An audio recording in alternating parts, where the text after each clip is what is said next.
السلام عليكم ورحمة الله وبركاته.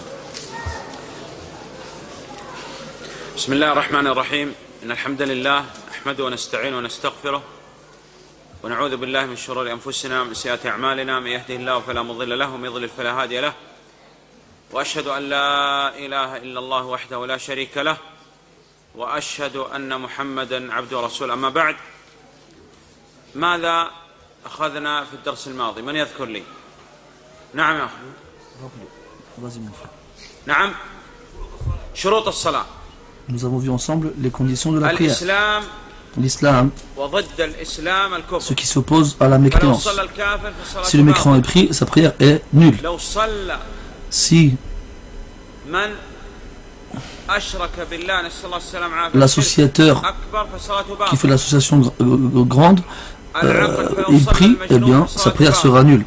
Deuxième condition, la raison, ce qui s'oppose au fou. Si le fou il prie, sa prière elle est nulle. Si quelqu'un il est sous, il est ivre, sa prière aussi elle est nulle, parce qu'il n'a pas la raison.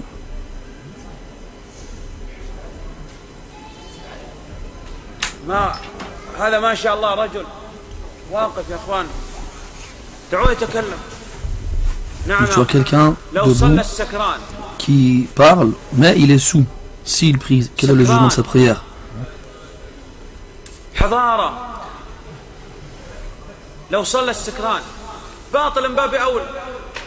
Donc la prière de l'homme ivre est nulle. Le fou, celui qui est dénué de raison, il est meilleur que l'ivre, la personne qui est ivre. Pourquoi? Parce que lui, ce n'est pas sa faute, il n'a rien fait pour cela. Alors que l'ivre, lui, il a fait ça exprès. Donc on a dit l'islam, la raison et le discernement. Il y a la capacité de faire la distinction. Si un petit il fait la prière, sa prière est-ce qu'elle est nulle ou est-ce qu'elle est valide?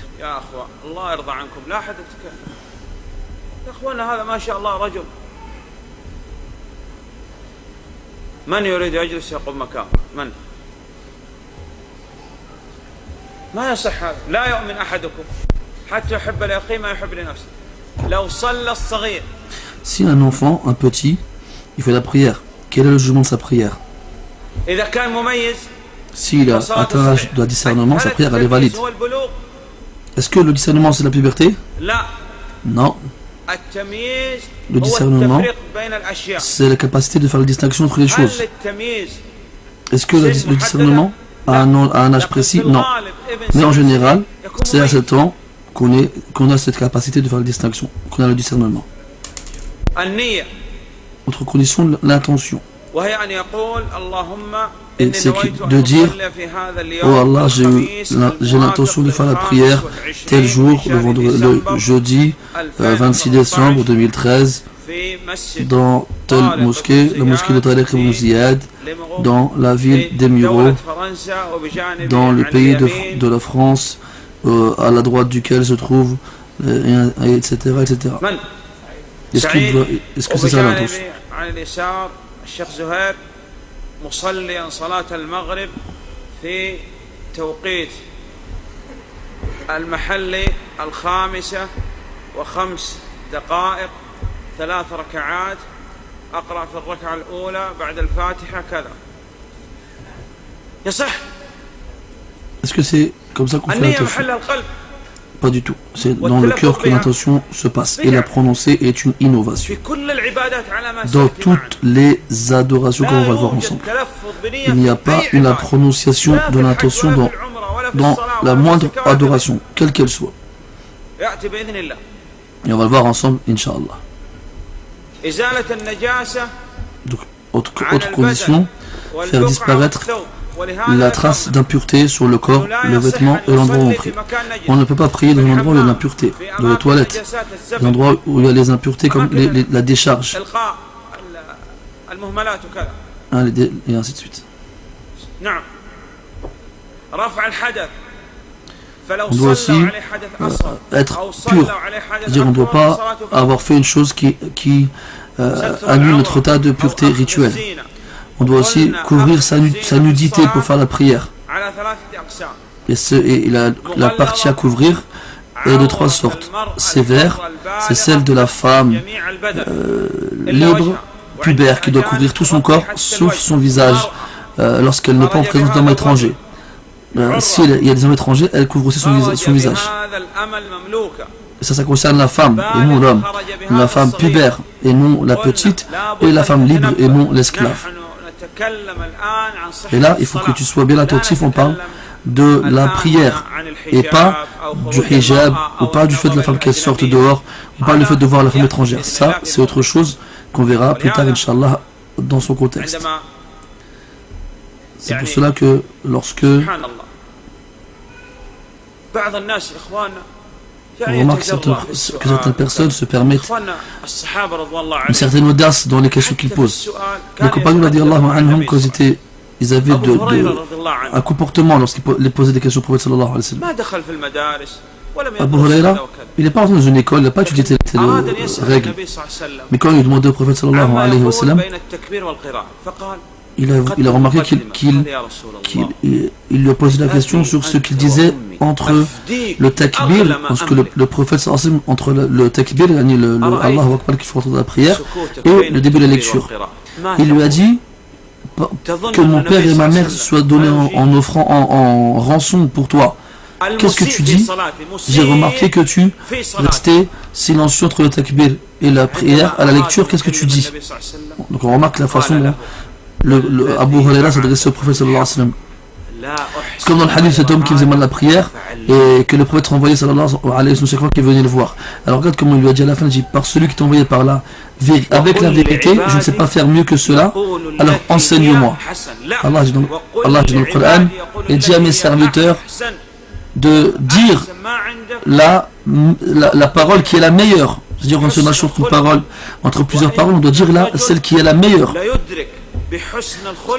Le prophète sallallahu alayhi wa sallam que l'homme il atteint par le bon comportement le degré de la personne qui jeûne sans jamais rompre son jeûne et de celui qui prie la nuit sans jamais dormir avec le bon comportement. Des fois on reçoit des questions de telle forme, sans aucune politesse, sans demander la bénédiction pour celui à qui on pose la question, bien invoquer Allah Ta'ala en sa faveur. Cheikh Al-Athami disait qu'un homme il est venu le voir pendant qu'il se rendait à la mosquée. Il lui a dit, j'ai une question au cheikh. Cheikh lui a dit, attends, jusqu'à ce qu'on arrive à la mosquée. Là il fait chaud là, et le soleil, c'est gênant. Et l'homme il lui répond, et par le verset, Wallah il dit, et le feu de l'enfer est encore plus chaud, si seulement il savait. Et Cheikh lui dit, écoute, là il fait chaud, et je suis gêné par la température. Attends qu'on arrive à la mosquée. L'homme il lui rétorque avec le hadith, celui qui cache une science, Allah il le bâillonnera avec un bâillon de feu le jour du jugement. S'il était venu le voir avec politesse et bienséance en invoquant Allah en sa faveur, ou bien lui fait comprendre qu'il a vraiment besoin de lui avec douceur, là ça aurait été autre chose. Pensez-vous qu'il l'aurait rejeté? Non.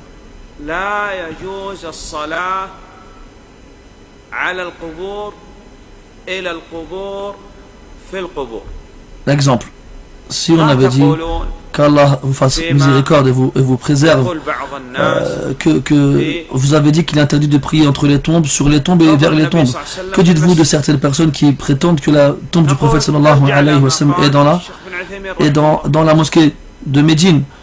Avec politesse, on lui répondra, retourne à la parole de Cheikh Al-Athami rahimahullah ta'ala, dans laquelle il dit que la mosquée a été construite pendant la vie du prophète sallallahu alayhi wa sallam. Et on sait que le prophète quand il est mort sallallahu alayhi wa sallam, il est mort chez Aïcha radiallahu anha, il n'est pas mort dans la mosquée. Et l'appartement de Aïcha radiallahu anha se trouve à l'extérieur de la mosquée, et c'est là qu'il est enterré. Et la pénétration de l'appartement de Aïcha radiallahu anha dans la mosquée n'a pas été une chose qui a été approuvée par les compagnons radiallahu anhum et ceux qui les ont suivis. Et après que l'appartement qui a été inclus dans la mosquée, la tombe n'a jamais été visible. Elle a toujours été dans un endroit à part. Elle n'est pas dans la mosquée. Et ainsi de suite. Allah dit dans le Coran, s'il s'était remis aux messagers et assis à ceux qui parmi eux ont le commandement, ils auraient su comment réagir dans cette situation. Et si ce n'était la grâce d'Allah et sa miséricorde, vous aurez tous suivi Shaitan, si ce n'est que très peu parmi vous qui ne l'auraient pas fait. Donc regarde la façon de poser la question. je suis en bikini et je rentre dans une tente où personne ne me voit. Je suis rentré dans une tente et je prie comme ça en bikini sans que personne ne me voit. Est-ce que ma prière elle est bonne? Alors le savant il répond, je vois et Allah il sait mieux que sur toi la malédiction d'Allah et des anges et de tout le monde. Parce que le prophète me dit qu'il y a des femmes qui seront nues et habillées en même temps, maudites si les caresses sont maudites. Donc on revient à la pudeur de la femme et à la partie du corps qu'elle doit couvrir. C'est la partie la plus sévère. Après, on a celle qui est la plus légère, c'est celle de l'enfant qui a moins de 7 ans, ça concerne juste les parties intimes. Et enfin, on a celle qui est médiane, c'est celle de tous ceux qui sont en dehors de la sévère et de la légère, donc l'homme et l'enfant de plus de 7 ans, et la femme qui est esclave, donc du nombril au genou obligatoirement, avec la recommandation de couvrir les épaules.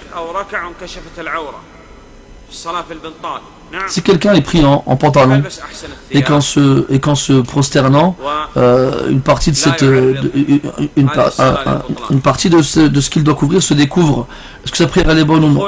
Il y a un risque à ce qu'elle soit nulle. Donc il faut faire attention aux vêtements que l'on porte pendant la prière.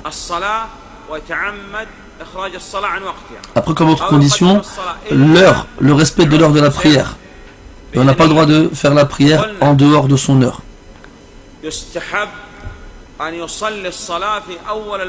On a dit que le mieux était de faire la prière au début de l'heure, sauf la prière de l'Isha tant que ce n'est pas une difficulté pour le groupe, et la prière de Dhuhr lorsque la température est élevée et insupportable. Autre condition, faire face à la Qibla. La prière obligatoire est dans la prière surérogatoire, en résidence et en voyage. Sauf que la prière surérogatoire, elle a une particularité, c'est que lorsqu'on est en voyage et qu'on est sur sa monture, quelle qu'elle soit, et que celle-ci est en route, alors on peut faire la prière quelle que soit la direction de la monture sur laquelle on se trouve. Il y a des endroits dans lesquels il n'est pas permis de faire la prière. Les toilettes et tous les endroits où il y a des impuretés. Les cimetières, on n'a pas le droit de faire la prière dans les cimetières, sauf ce qui a été rapporté concernant la prière sur le mort, lorsque celui-ci a déjà été enterré. Mais s'il n'est pas encore enterré, alors on ne prie pas sur lui dans le cimetière. On n'a pas le droit de prier non plus dans l'enclos des chameaux.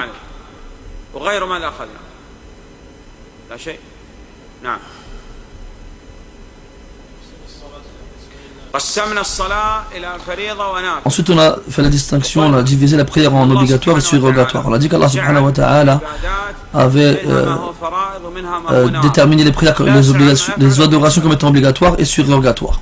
Et on n'interroge pas pourquoi il fait cela, c'est lui qui nous interrogera sur nos actions. Et la surérogatoire a pour but de combler le manque présent dans l'obligation et aussi dans le but d'augmenter la foi. Dans les prières obligatoires, donc on a les prières quotidiennes de la journée, la prière du vendredi, la prière de l'éclipse selon l'avis de Cheikh Al-Athami rahmatullah ta'ala. Et aussi, lorsqu'on rentre dans la mosquée, il lui est obligatoire de faire la prière comme la prière de salutation de la mosquée, comme on va le voir par la suite. La prière de l'witr, le minimum du witr, donc la prière impaire de la fin de la nuit, qu'on appelle le witr.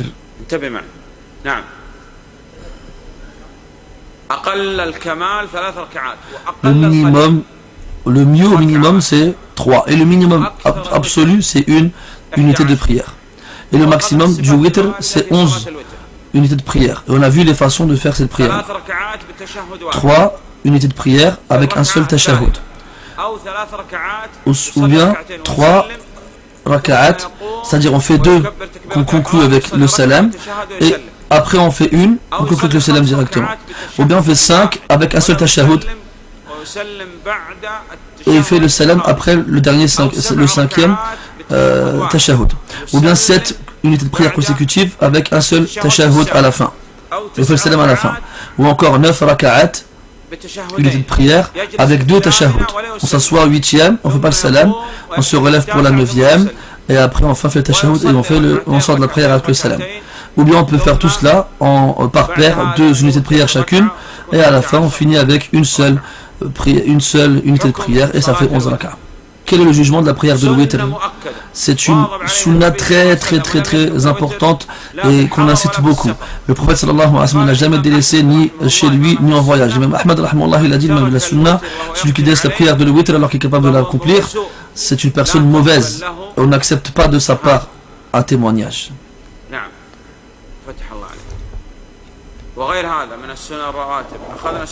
On a vu aussi dans les prières surrogatoires les prières en rapport avec l'ordre des prières obligatoires. Ce sont celles qui ont le même ordre, qui suivent l'ordre des prières obligatoires. Donc celles qui viennent 2 avant la prière obligatoire du matin.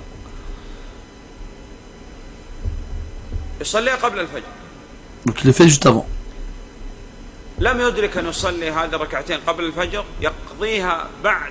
Celui qui n'a pas pu les faire avant la prière obligatoire, il les fait tant que le soleil n'est pas en train de se lever.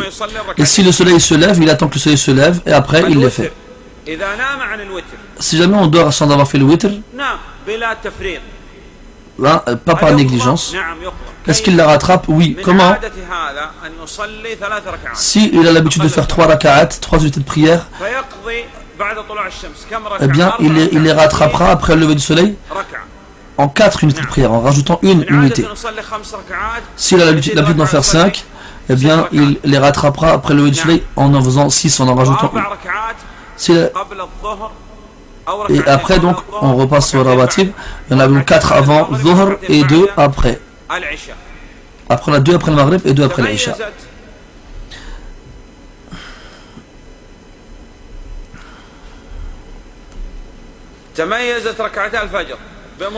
La prière surrogatoire liée à la prière du matin se distingue des autres par 5 choses. Premièrement par la lecture.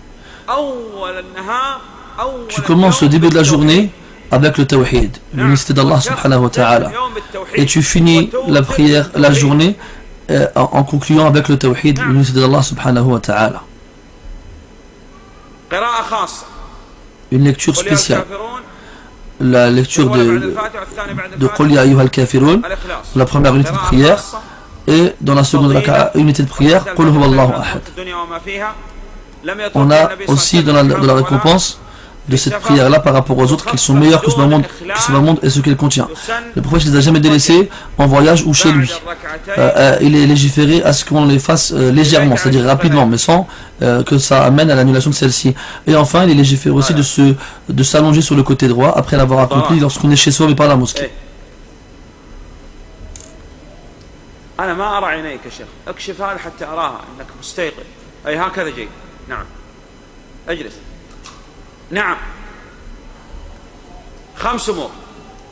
Donc 5 choses qui distinguent cette prière surrogatoire du reste des prières surrogatoires de la journée liées aux prières obligatoires. Quoi d'autre?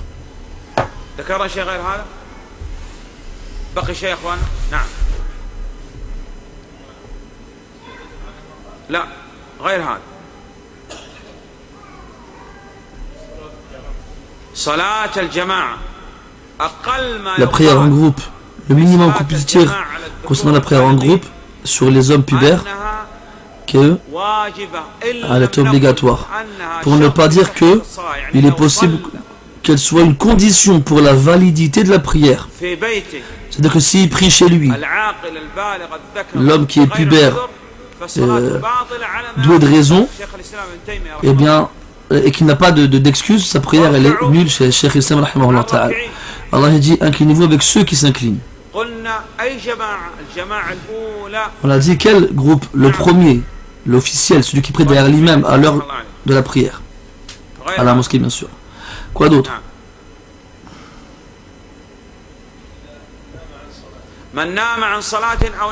Celui qui dort sur une prière ou l'oublie, qu'il l'a pris, qu'il l'accomplit lorsqu'il se rappelle.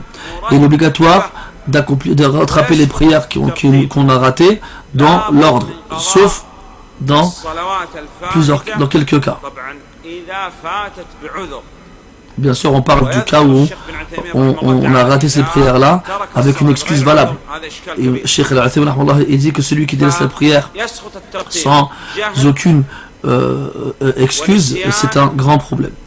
Donc l'accomplissement des prières manquées dans l'ordre est une obligation, sauf lorsque on a oublié, on ignorait ce jugement, ou bien qu'on craigne le sortie de l'heure de la prière en cours. Donc à ce moment-là, il n'est pas obligatoire de respecter l'ordre des prières manquées. Et on commencera par la prière en cours. On a vu aussi le comportement à adopter quand on se rend à la mosquée, avec tranquillité, sérénité, dans une attitude respectable. On rentre par le prétoire, on fait l'invocation, on ne vend pas, on n'achète pas dans la mosquée, on ne cherche pas les choses qu'on a perdues. Lorsqu'on rentre, on prie, et s'il trouve l'imam dans une position pendant la prière, il rentre et il le suit dans celle-ci. Et après, il rattrape ce qu'il a manqué. Après, il prie, après qu'il a fait la prière, il cite les invocations citées par le prophète sallallahu alayhi wa sallam. Bismillah, alhamdulillah, salatu salam ala rasulillah. L'auteur, rahimahullah, il a cité ensuite les prosternations de la distraction. Cette prosternation-là est de se prosterner. Jazakallahu khayran. Sujud as-sahw. Donc la prosternation de la distraction consiste à se prosterner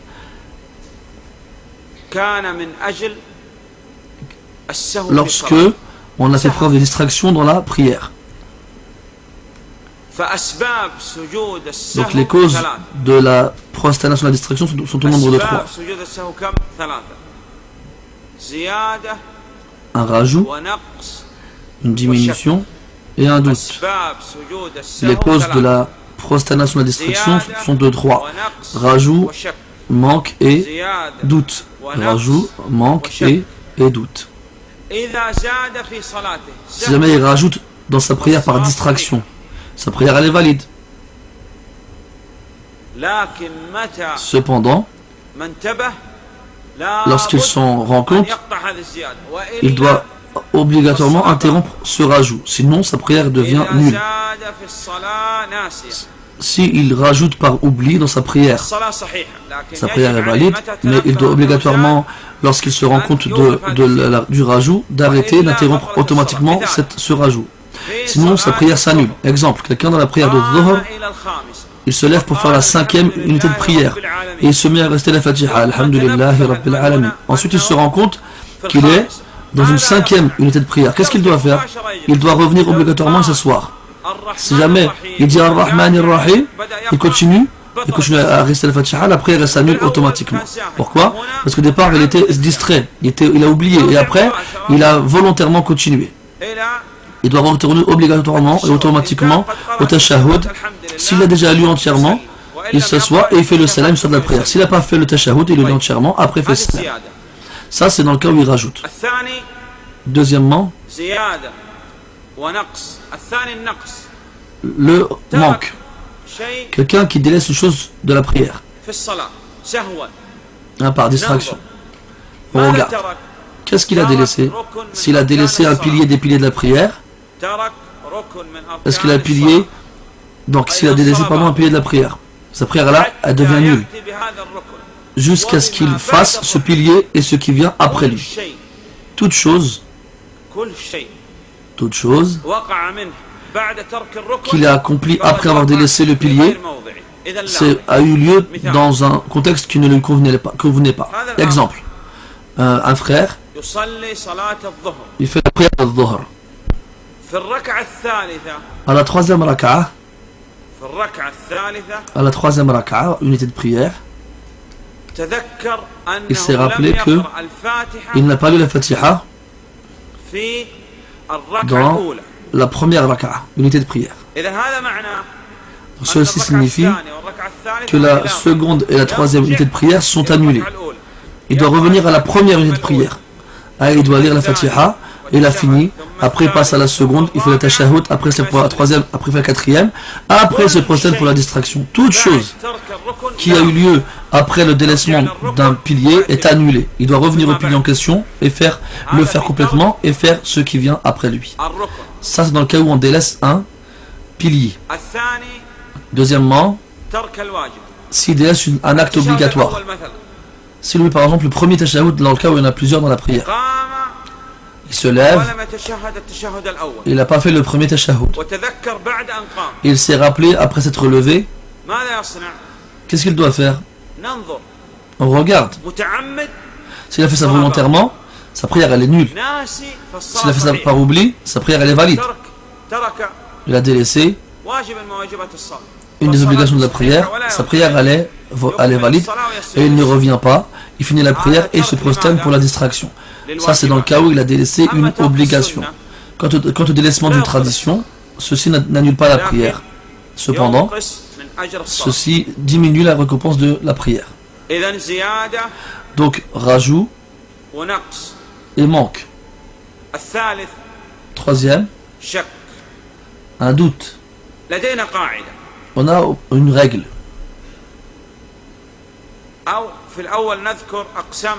Ou plutôt, au départ, on va citer les différentes catégories du doute. Le doute se divise en deux catégories. À l'intérieur de l'adoration, pendant celle-ci, et après qu'on ait fini celle-ci, après la fin de celle-ci. Pendant celle-ci, et après qu'on ait fini celle-ci. Donc il y a deux catégories dans le doute. Pendant l'adoration. Et après qu'on ait fini l'adoration. Tout doute qui a eu lieu après la fin de l'adoration, on ne s'y retourne absolument pas. Et le doute après l'accomplissement de l'action n'a aucune incidence.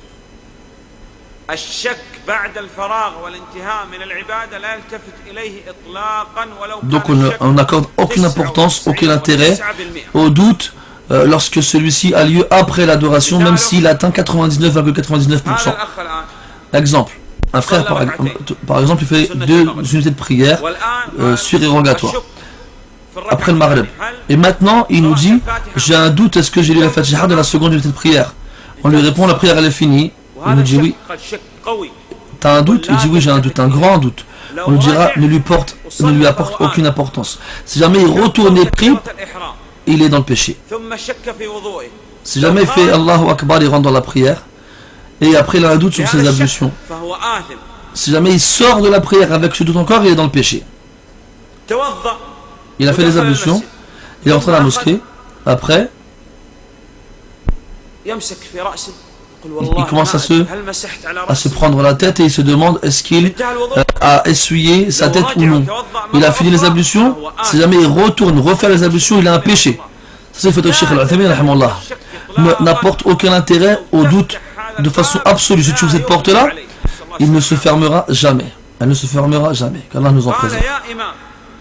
Si quelqu'un dit, oh imam, il y a quelqu'un qui est venu voir Ibn Aqil, un grand imam, il lui a dit, je plonge dans la mer complètement. Après quand j'en sors, j'ai un doute, je me demande si il y a encore dans mon corps une place, une partie dans laquelle qui n'a pas été touchée par l'eau. Et le cheikh lui a répondu, je vois, et Allah il sait mieux que toi, tu n'as pas l'obligation de faire la prière. L'homme il a répondu, pourquoi il n'y aurait pas de prière à faire? Alors il a répondu, parce que le prophète sallallahu alayhi wa sallam a dit que la plume est levée sur 3 types de personnes. Et parmi eux, le fou. Et toi tu es fou, donc tu n'as plus l'obligation de faire la prière. Il n'y a que le fou qui peut avoir un doute comme ça.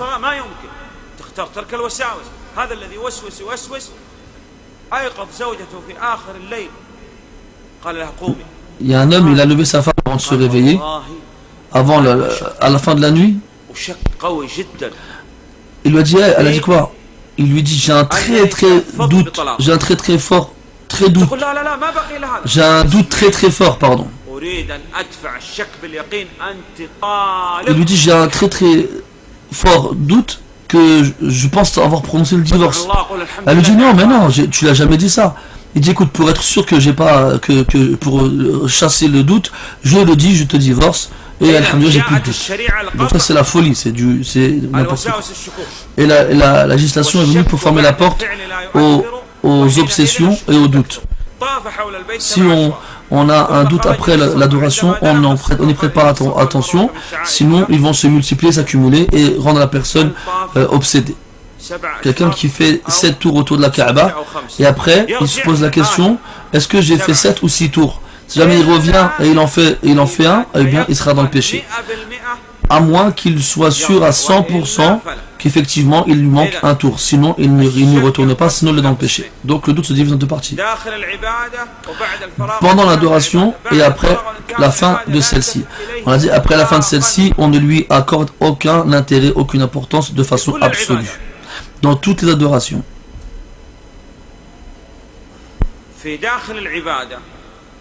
Quant au doute qui a lieu à l'intérieur de l'adoration, ça se divise en deux catégories aussi. Celui qui a beaucoup de doutes, celui qui n'a pas beaucoup de doutes. Il y en a qui viennent me dire, j'ai toujours des doutes quand je fais 2 unités de prière concernant la seconde unité de prière et sur le nombre de prosternations. Chez moi, ça c'est fréquent, c'est commun, c'est régulier. On va lui dire, toi tu es donc quelqu'un qui fait beaucoup de doutes.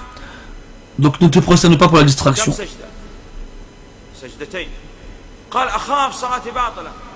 Il nous répond même, j'ai peur que ma prière soit nulle. On lui dit, si jamais tu fais quelque chose, tu as un péché.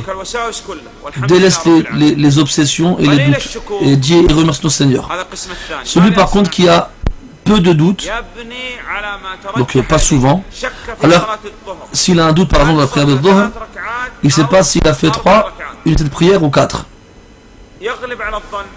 Il est plus ou moins sûr, il n'est pas sûr, hein, mais il est proche du sûr, comme quoi il a fait 3. Alors il continue sur 3. S'il est plus ou moins sûr qu'il a fait 4, alors il continue sur 4. Et après il fait la prosternation de la distraction.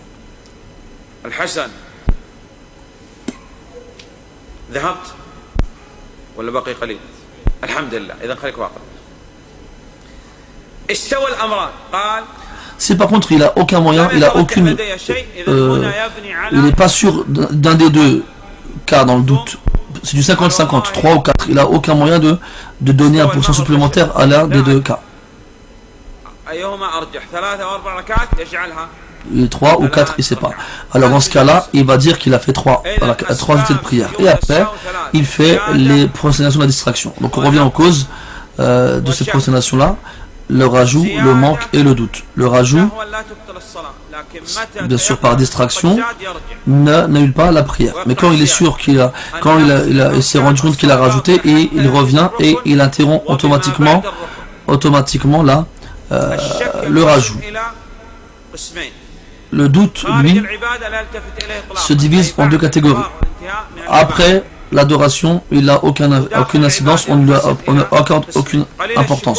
Et le doute pendant l'adoration, soit il en a beaucoup, souvent et régulièrement, lui, il prépare attention à ses doutes et il continue. Celui qui n'a pas beaucoup de doutes, lui, il regarde s'il a un moyen de donner plus de poids à l'une des deux possibilités, alors il se base là-dessus et fait la prosternation à la fin.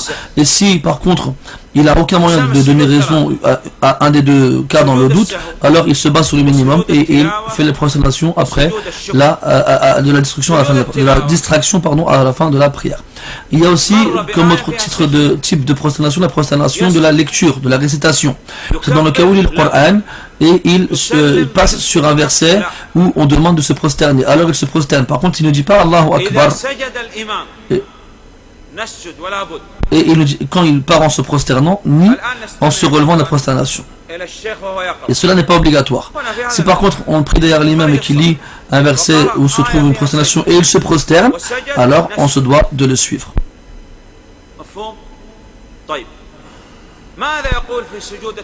Qu'est-ce qu'on dit dans la prosternation de la récitation ou la prosternation du remerciement ou la prosternation de la distraction? Obligatoirement on doit dire Subhana Rabbiya al-A'la. Voilà pour ce qui tourne autour de la prosternation de la récitation. On passe à la prosternation de la gratitude, du remerciement. Il se prosterne pour Allah subhanahu wa ta'ala dans le but de le remercier lorsque un bienfait s'est renouvelé pour lui ou bien qu'un mal qu'il craignait a été repoussé de lui. On dit renouveler parce que les bienfaits sont indénombrables. Mais dans le cas où celle-ci se renouvelle, il se réveille par exemple pour faire la prière de Subh, ça c'est un bienfait qui se renouvelle constamment. Donc il ne va pas faire la prosternation de la distraction dans ce cas-là.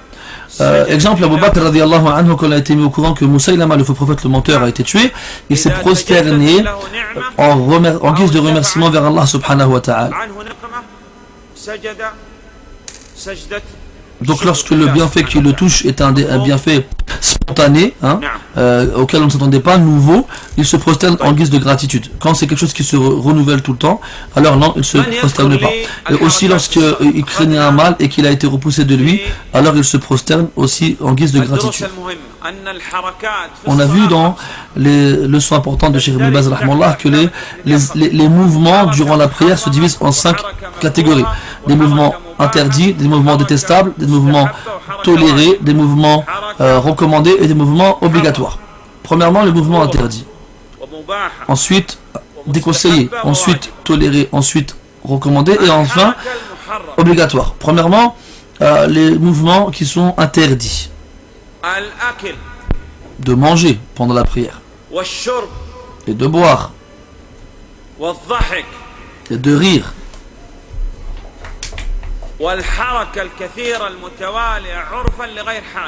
Et de trop bouger successivement sans aucun besoin. Il est en train de prier quelqu'un par exemple. Sur le téléphone de sa poche, il regarde dedans. Après il lit son message. Tu le regardes, c'est comme s'il ne priait pas, on dirait à la base. Jusqu'à ce que certains, qu'Allah nous guide ainsi que lui, le téléphone il sonne, il le sort, il décroche et il le rapproche de sa bouche et dit fort exprès Allahu Akbar pour que on sache qu'il fait la prière. On est arrivé jusqu'à là. C'est grave, c'est très grave. C'est tellement important pour lui de répondre qu'il faut absolument qu'il fasse passer cela avant la prière. Donc on a dit des mouvements trop nombreux successivement chez les gens sans qu'il y ait un besoin pour cela. Quelqu'un par exemple il est face à la Qibla. Elle est devant, elle est dans sa direction. Lui, il se dirige de l'autre côté. Là, il se retourne. L'iltifat, c'est le fait de se retourner vers la droite ou vers la gauche. Si jamais il le fait une seule fois, légèrement, ça c'est au minimum détestable. S'il le fait trop, ça devient interdit. Il y a aussi dans cela le fait de lever les yeux vers le ciel ou bien vers le haut pendant la prière. C'est un mouvement interdit. Voici pour les mouvements interdits. Manger.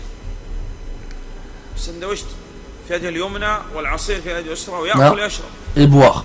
Il a à droite, à sa main droite, c'est à la main gauche, un verre de jus et il mange et boit pendant la prière. Ou encore il rit.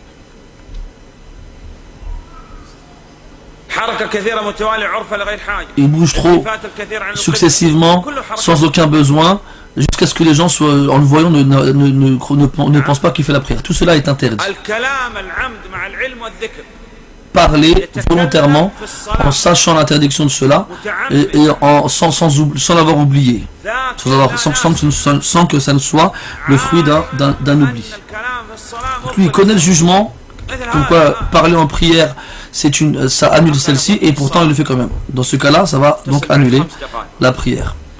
Comme ceux qui répondent au téléphone carrément pendant la prière, il dit réponds après, je fais une prière. Celui-ci, sa prière, elle est nulle.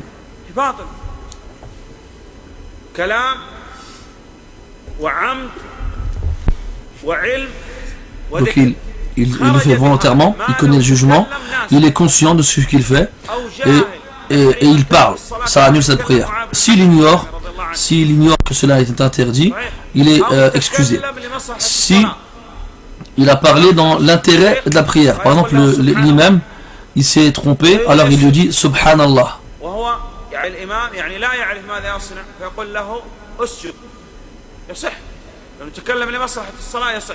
Donc si l'imam il se trompe dans la prière, s'il se trompe dans la prière, qu'il ne sait plus quoi faire, alors l'imam, le ma'moum, celui qui prie derrière lui, a le droit de lui dire de se prosterner dans l'intérêt de la prière, comme l'a fait Dhul Yadayn dans le hadith avec le prophète sallallahu alayhi wa sallam. On a ensuite des mouvements détestables, c'est-à-dire des mouvements inutiles, mais pas en grande quantité. Tu le regardes, tu vois qu'il prie, mais il bouge, sans qu'il y ait un intérêt dans cela, sans qu'il y ait une utilité. Quelqu'un qui va sourire, pas rire. Ensuite, on a les mouvements tolérés. Ces lunettes, par exemple, il prie. Quelqu'un prie et ses lunettes elles tombent et il a peur qu'elles soient volées ou bien qu'elles soient cassées. Qu'est-ce qu'il fait? Il fait le minimum de mouvements possible, il prend les lunettes qui sont par terre et il les range dans sa poche. Maintenant, un mouvement qui est recommandé, c'est-à-dire celle qui repose sur celle sur quoi se repose la perfection de la prière, c'est-à-dire atteindre le plus haut degré de celle-ci. Et le mouvement obligatoire est celle sur laquelle se repose la validité de la prière. Quelqu'un qui prie et qui se rappelle que sur son chapeau, le chapeau qu'il porte, sa taguilla, sa shashia, il y a une impureté. Alors il fait un mouvement pour l'enlever et il continue la prière. Donc ça c'est un mouvement obligatoire. Donc on récapitule: mouvement interdit, mouvement détestable, mouvement toléré, mouvement recommandé et mouvement obligatoire. Ça c'est la classification des mouvements durant la prière. Le fait de se tourner vers la droite ou vers la gauche durant la prière, si cela est léger, c'est détestable. Si c'est beaucoup, ça devient interdit.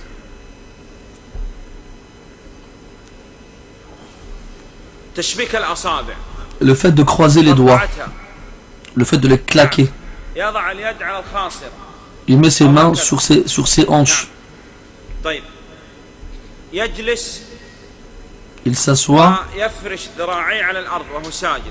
et il colle ses avant-bras au sol lorsqu'il se prosterne, ou bien il pose ses fesses sur le sol et il écarte ses jambes comme ça soit le chien, ou encore il fait face à quelque chose qui va le distraire durant sa prière, comme la télévision par exemple, la Coupe du Monde, et il regarde la prière pendant qu'il fait la télé pendant qu'il fait la prière, ou encore il fait face au feu. Cela n'est pas bon. Il prie dans un endroit dans lequel on trouve des gens qui marchent ou encore des voitures, des choses qui le distraient à la prière. Donc il doit chercher un endroit dans lequel il n'y a rien qui va le distraire, un endroit qui va lui apporter un recueillement durant la prière, ou encore il repousse l'envie de faire ses besoins. Qu'est-ce que ça veut dire repousser? C'est-à-dire il y a quelque chose qui veut descendre et lui il se retient afin que cela ne descende pas. Donc ici, repousser, il y en a qui sont légers et ça peut être de façon légère, et celle-ci il n'y a pas de mal, et si elle est forte, très forte, jusqu'à ce qu'il ne sache plus qu'est-ce qu'il fait, il prie, il ne sait plus où il est où, et sa seule préoccupation c'est ce qu'il a dans le ventre, et l'effort qu'il fait pour ne pas que cela descende, donc il ne doit pas, cela est interdit, il ne doit pas prier ainsi. Il y a aussi le cas où la nourriture elle est posée, et il en a envie, et il a l'autorisation de pouvoir en manger, soit nourriture ou une boisson. Donc il a le droit d'en manger, il en a envie, et la nourriture elle est posée, ou la boisson, et il prie.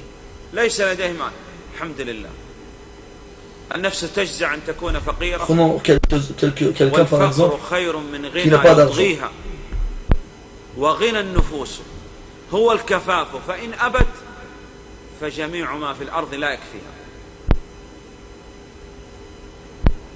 Cheikh al-Islam rahimahullah, il voit que celui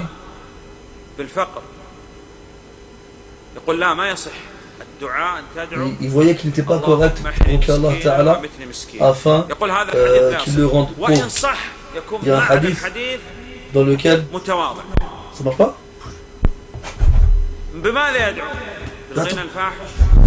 Appelle Abdel Karim. Ça marche pas.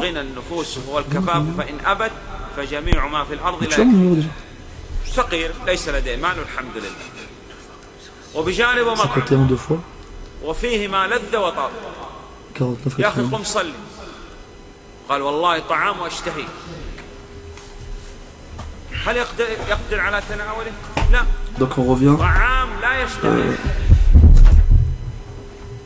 ما شاء الله عنده في البيت ما لذة وطاب. لكن on a dit que le plat il est posé et il n'a pas à faire la prière que s'il en a envie et qu'il a le droit d'en manger. Maintenant, si la nourriture elle est posée et qu'il n'en a pas envie, alors il n'a pas à ne pas faire la prière dans ce cas-là. Et s'il fait le ramadan et que la nourriture elle est prête, et qu'il en a envie, ben, ce n'est pas une excuse pour ne pas prier parce qu'il n'a pas le droit d'en manger vu qu'il fait le jeûne. Il y en a, ils font exprès, qu'Allah il nous guide ainsi qu'eux, ils demandent à sa femme de faire à manger à l'heure de la prière. Donc, par exemple, la prière elle est à 6h moins le quart, toi tu fais à manger pour que ce soit prêt à 6h moins 20. Cela est compris? Ou bien il dit, mais dans la nourriture de l'ail et de l'oignon. Pourquoi? Afin qu'on en mange et que je n'ai plus l'obligation d'aller prier en groupe à la mosquée. Donc cela il fait exprès. Celui il fait, on le prend en fonction de l'inverse de son intention. La prière de l'éclipse. La prière de l'éclipse, on a dit que chez certains savants voient que celle-ci est obligatoire. Pourquoi? Parce que le prophète sallallahu alayhi wa sallam il a ordonné de la faire. Et il est sorti pour l'accomplir effrayé. Alayhi salatu wassalam. Il tirait son panier de sa cape. Il a fait une prière étrange, longue. Et il a dit, j'ai vu telle et telle chose. Et il a dit, le soleil et la lune sont des signes parmi les signes d'Allah subhanahu wa ta'ala. Allah il effraie avec ceux qu'il veut parmi ses serviteurs. Il a fait 2 unités de prière avec 2 inclinaisons dans chaque prière, dans chaque unité. C'est-à-dire, il se lève, il lit à voix haute, il dit Allahu Akbar. Donc il dit Allahu Akbar. Après il lit Al-Fatiha. Après il fait une longue lecture. Après il s'incline. Après il reste aussi longtemps. Après il reste aussi longtemps qu'il est resté en lecture, pendant la lecture. Après il se redresse et dit Sami Allahu liman hamida. Il y a à nouveau la Fatiha. Ensuite il y a encore le Coran assez longtemps, mais un peu moins que lors de la première fois. Après il s'incline, il reste aussi longtemps que le temps qu'il a passé à lire dans la seconde fois.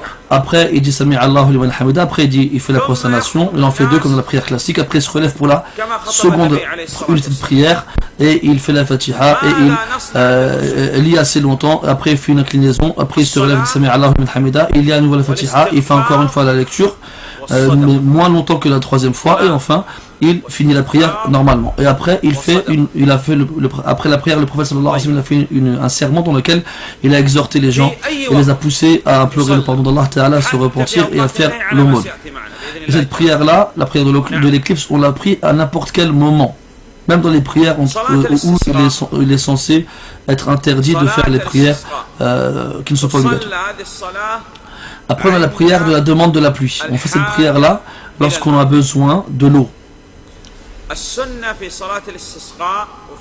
La prière, dans la tradition prophétique, dans la prière des 2 fêtes ou bien la prière de la demande de la pluie, est d'être accomplie dans la musalla, c'est-à-dire un endroit extérieur à la mosquée dans lequel on fait cette prière. Ça c'est la sunna, la tradition, si c'est possible, si c'est facile. Si on ne peut pas, alors on les fait dans la mosquée sans aucun problème. La prière de la demande de la pluie se fait dans 2 unités de prière. On les fait à voix haute. On sort vers l'endroit, le lieu de prière, et il faut qu'il sorte dans un aspect qui indique le besoin, qui indique l'humiliation, qui indique la modestie, parce qu'il va demander à Allah Ta'ala qu'il les abreuve, qu'il leur donne de l'eau. Il va faire, avant de sortir faire cette prière-là, les causes qui vont faire que la miséricorde d'Allah Ta'ala s'abatte sur lui. Si jamais il a fait la justice à quelqu'un, il va se libérer auprès de lui. Il va faire des aumônes, il va demander à Allah qui lui pardonne. Il fait ce genre de choses-là. Après cela, l'auteur, rahimahullah, il a cité les horaires dans lesquels on interdit d'accomplir la prière dans celle-ci. Sauf quoi?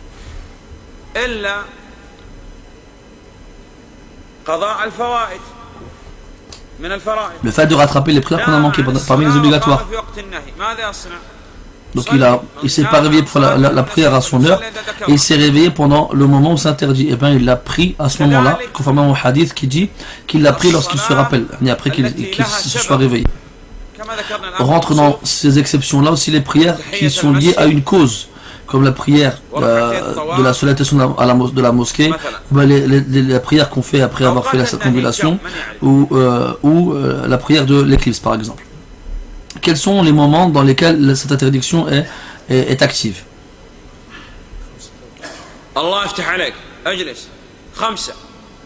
C'est au nombre de 5.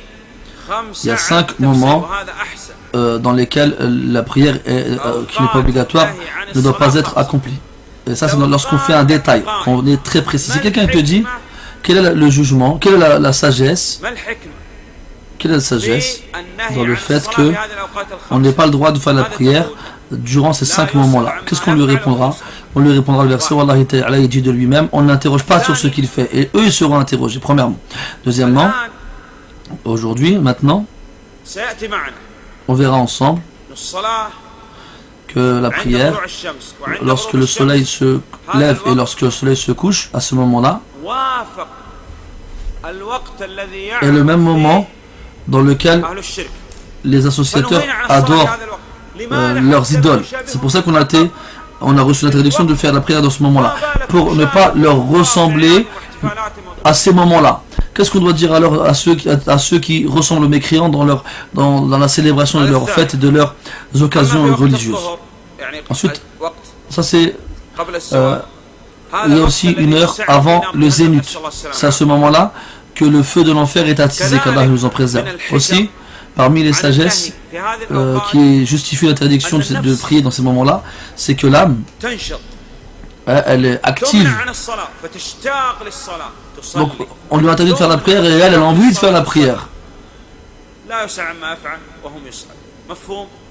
Donc, on ne doit pas répondre à l'envie de notre âme à ce moment-là. Et on ne doit pas chercher à savoir pourquoi. Si Allah il a légiféré, on ne l'interroge pas pourquoi il a légiféré.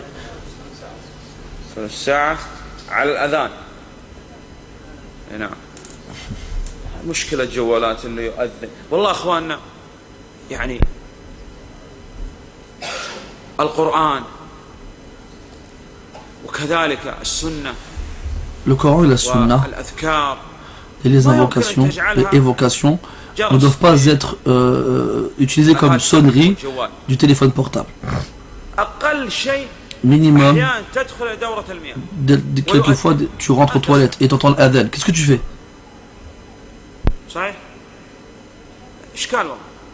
C'est un problème ça. Et celui-ci il prie. Donc faites attention à ces choses-là. Compris? Cependant mes frères, c'est le conseil. Allah dit dans le Coran, dit à mes serviteurs de dire la meilleure des choses. Donc on conseille, on fait ce qu'on peut. Et alhamdulillah. Donc les moments où la prière est interdite, c'est au nombre de 5. Premièrement, le premier de ces 5-là commence lorsqu'on a fini la prière obligatoire de l'Fajr, de l'aube, jusqu'à l'apparition du soleil lorsqu'il se lève.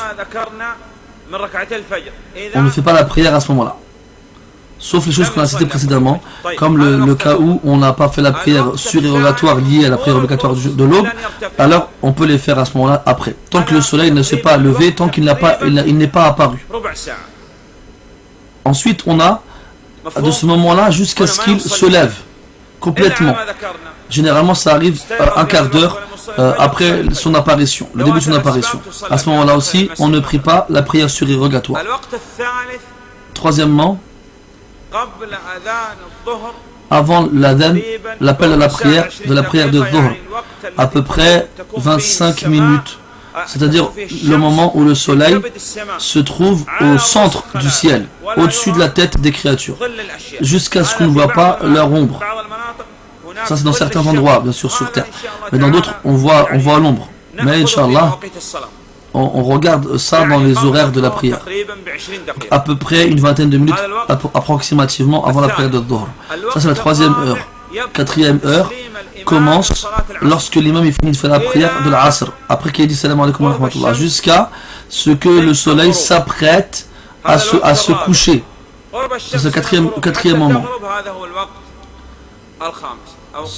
Et enfin, le 5e, c'est lorsque le soleil commence à disparaître jusqu'à ce qu'il disparaisse complètement. Après on passe à l'imam, le fait de présider la prière.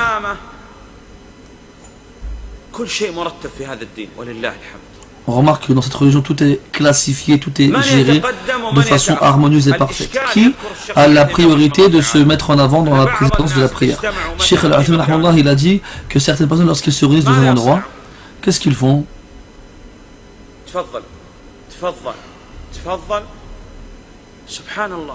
Ils passent leur temps à se renvoyer la politesse. Vas-y toi, non, vas-y toi, non, vas-y toi, non, vas-y toi. Et à la fin, celui qui fait la prière devant les gens, c'est pas celui qui méritait d'être désigné pour faire cela. Et généralement, tu vois certains jeunes, qu'Allah nous guide, c'est que ils ne rentrent pas à la mosquée avant l'appel définitif de la prière. Ou bien il se met à la fin, au fond de la mosquée, ou bien il se cache pour ne pas qu'on le voie, pour ne pas qu'on lui dise de faire la prière, de présider la prière. Alors que c'est lui qui est le meilleur dans la mosquée pour faire cette fonction-là. Qu'est-ce que tu fais?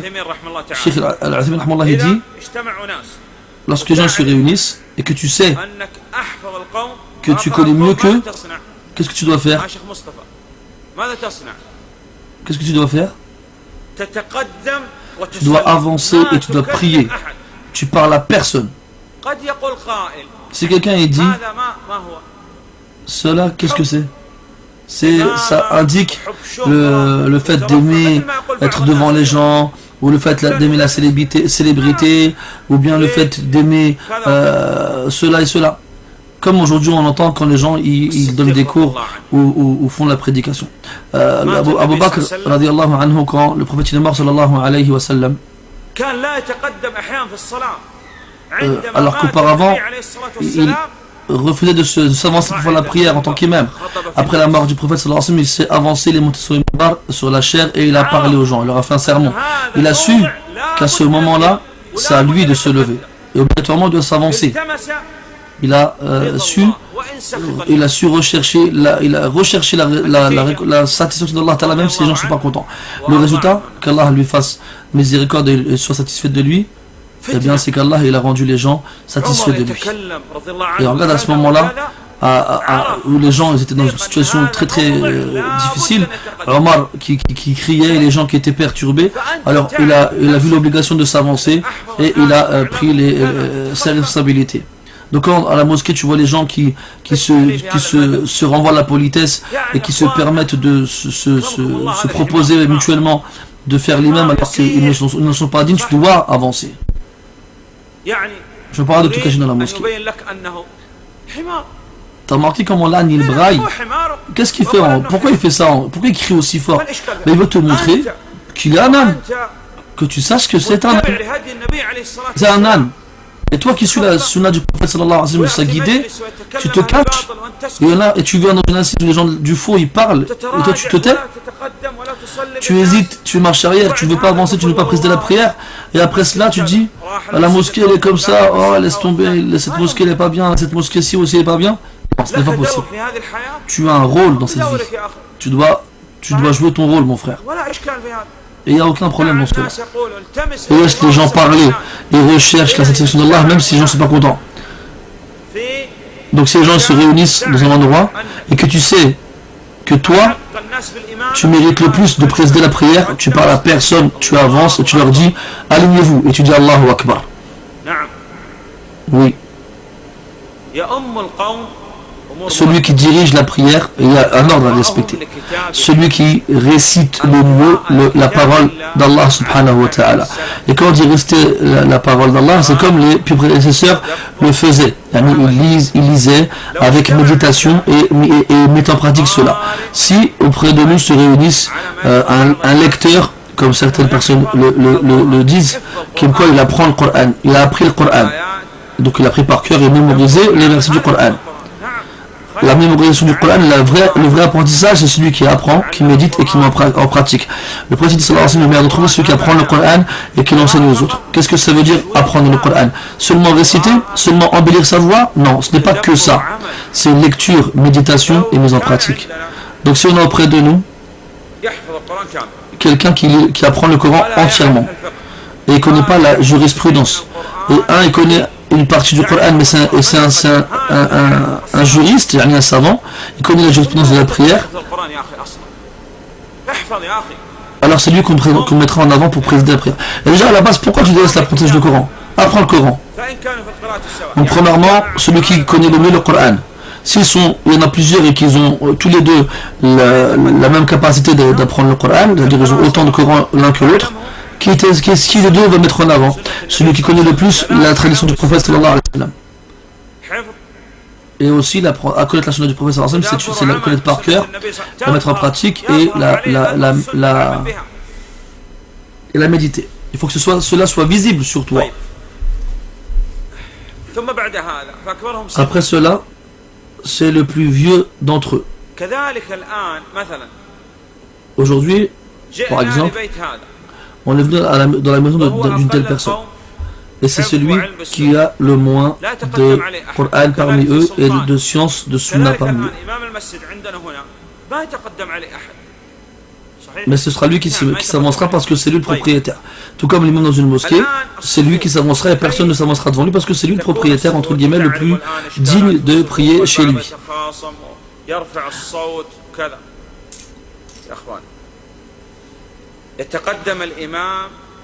Donc l'imam il s'avance et le ma'moum, celui qui prie derrière lui, il recule derrière lui. Si jamais il prie seulement, l'imam il n'a qu'une seule personne avec lui, alors la personne elle se tient à sa droite et il se met au même niveau que lui. Il ne se met pas derrière lui ou bien légèrement derrière lui. Non, il se met au même niveau que lui. Il faut que les rangs soient proches les uns des autres. Il faut que le rang soit complété en premier pour ensuite passer au second et ainsi de suite. Il faut que les trous soient fermés. Il faut que les hommes soient devant et que les femmes soient derrière. Et la base, c'est que les enfants soient avec les hommes. Si l'enfant il est au premier rang, eh ben il a le droit d'y rester. C'est lui qui le mérite le plus. Sauf si c'est proche de lui-même. Là, on ne va pas le mettre dans un rang inférieur. On va le mettre sur la droite ou sur la gauche. Il n'y a pas de priorité sur la droite ou sur la gauche. Si l'imam est au milieu du rang, et après les rangs se font derrière lui, les uns derrière les autres. De cette façon-là. Donc, quelqu'un qui rentre à la mosquée. Il a trouvé les rangs complets. Qu'est-ce qu'il doit faire? Est-ce qu'il tire quelqu'un? Non. Il n'y a pas de prière pour celui qui s'isole derrière le rang. Il faut qu'il prie dans le rang. Donc aujourd'hui, généralement, dans les rangs, il y a de la place, il y a des trous. S'il ne trouve pas de place, Ibn Taymiyyah, rahimahullah, il dit, s'il ne trouve pas de place dans le rang, il essaye, et il a essayé et il ne trouve pas de place. Alors à ce moment-là, il prie tout seul derrière le rang et sa prière sera valide. S'il trouve une place par contre et il ne la prend pas, et il prie tout seul derrière, sa prière elle sera nulle. Quelle est la preuve de cela? Le prophète sallallahu alayhi wa sallam a dit, il n'y a pas de prière pour quelqu'un qui s'isole derrière le rang, sauf à moins qu'il ne rentre dans le rang. Ça, c'est dans le cas où il peut rentrer dans le rang, sinon il est excusé.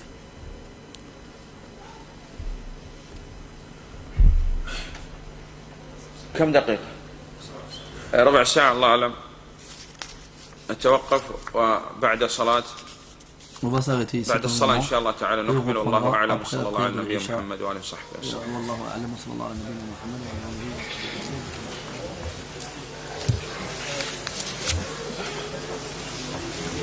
السلام عليكم.